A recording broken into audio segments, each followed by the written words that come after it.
Africa Content TV. Dọ́ni àbìtí mọ̀ràn yín.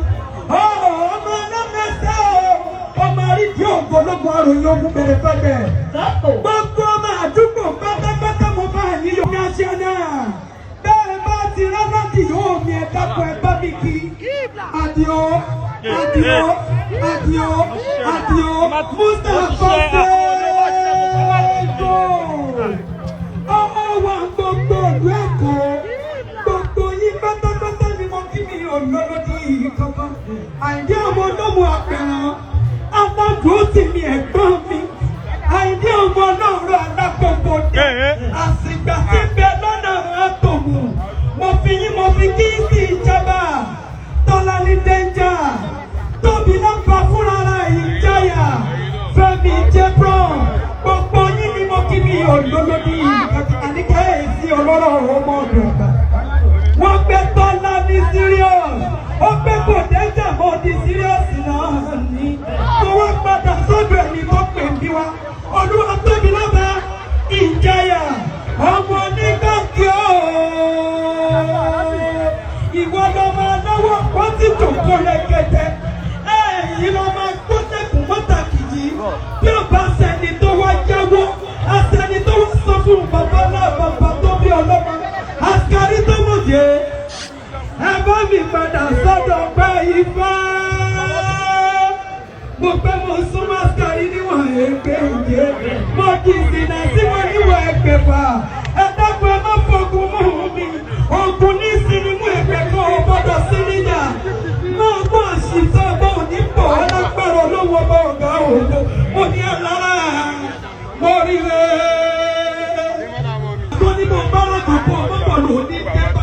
Lẹ́yìn ọba gbẹ kòtò jẹ́ fúnra olúwa rẹ̀ ni ó di ìsìn. Àtàyà àtiwọ́ àṣìkákò nígbà ní ọlákùnrin àbíàmù. Ẹni tó bá ní okú onítòun akú bá ṣẹ̀ṣẹ̀ kú tòun kò gbọ́rọ̀ lẹ́nu. Àkúṣe gbádùn ẹgbẹ̀rẹ̀ ọjà. Gbogbo ọmọ National Union pátápátá ibikíbi tí ẹ bá wà. Òkú òní fèjì ẹyin wẹ̀ ká bá mi sàmì ẹ̀ tọmọtọmọ. Iṣẹ́ òfún náà ṣe bẹ́ẹ̀ bá jáde lọ. Iṣẹ́ òfún náà ṣe bẹ́ẹ̀ bá bẹ nínú ilé. Iṣẹ́ òfún náà ṣe bẹ́ẹ̀ bá wà lọ́dẹ̀ẹ̀dẹ̀. Òkú onílé owó ọlọ́dẹ̀ẹ̀dẹ̀ ẹ̀mọ̀ mẹ́tẹ̀lẹ̀ mẹ́tẹ̀lógún. Ògùn alára ní gbàjẹ́. Ògùn alágbó wa gba àgbò. Ògùn onígbàjámọ̀ ìrù orí ní jẹ.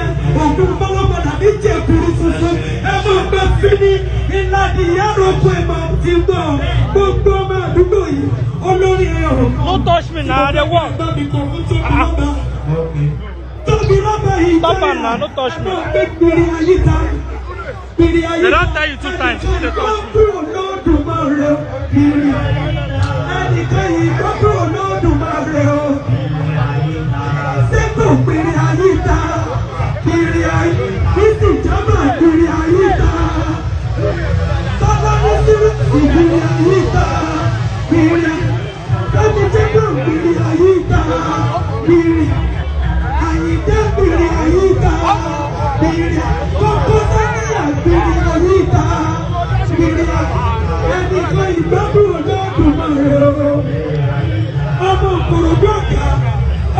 You just start to follow Alhaji. You don't know me.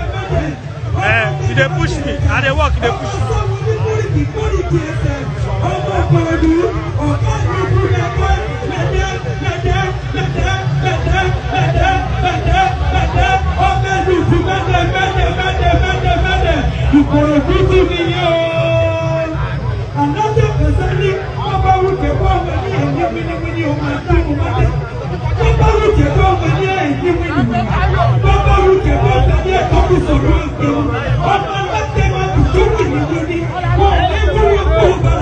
Papa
Hello.